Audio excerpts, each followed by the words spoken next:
Hi everyone, I'm Dr. Elisa Kaufman and I am known as a geriatric house call dentist. Yes, we do exist. One of the problems that you may encounter with your denture, unfortunately, is that it broke. Oh no, what should you do? Here's what you should never do. Never, ever crazy glue it. If you do, your dentist is done. They cannot repair it.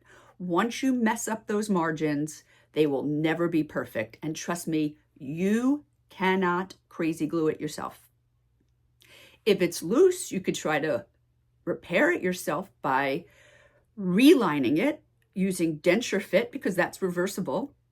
But once you glue or try to repair it yourself, call your dentist and have them send it to their lab, and then they're responsible.